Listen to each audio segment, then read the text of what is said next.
Last week, reports emerged that Harry has actually signed a 4-book deal and that at least one would be released after the Queen's death. However, his spokesperson refuted these claims, branding him false and defamatory. Pod Save the Queen is hosted by Ann Gripper and features Daily Mirror royal ediot Russell Myers. Ms. Gripper argued that, if Harry has signed a multi-book deal, it is likely that each one will document a stage of his life. She compared it to footballers who write one when they are young, another when they retire from football and another when they have a second career of managing or similar under their belt. In this way, the podcast host suggested that multi-book deals are quite common and does not mean Harry is necessarily waiting to reveal certain details until after his grandmother's death. She said, "You get footballers who do their first autobiography at the age of about 22 and then they'll do another one later in their career and then maybe they'll go on into management or have some kind of life outside football and then they'll do another one." So saying that Prince Harry will publish a second book after the Queen has died, there is potentially a long period of his life that is not necessarily an opportunistic, right, the Queen has died now, I can wash all the dirty washing that I didn't feel comfortable washing when she was alive. Maybe this is me being optimistic, sunny uplands, but I did think that this is going to be a book about a particular stage of his life, or the story so far.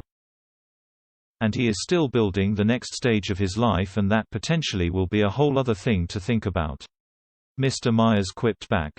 Do we need a running commentary about it though? That's what a lot of people will be saying. The royal editor also questioned what the contents of the book will actually say. He said, "Let's wait and see what's in this book. Will it be full of contrition and soul-searching or will it just be more aggravation?" Ms. Gripper pointed out that it is possible the book would be more reflecting on himself and his own life, rather than talking about the family. Mr. Myers hit back. That would be a first, surely. He also said he thought Harry was being a bit shady, in that he had not told the royal family about his book plans beforehand.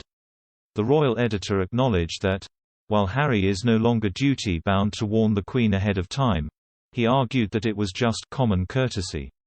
Mr. Myers also said that, even if the reports about the multi-book deal are without foundation, he does not think the book next year will be the last time Harry tells his story.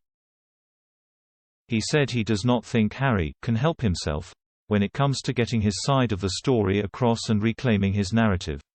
He listed off the various outlets in which Harry has been speaking about his experiences.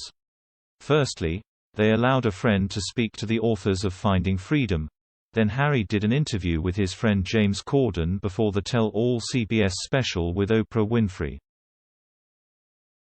Then Harry spoke again in the podcast Armchair Expert and in his own mental health series, The Me You Can't See.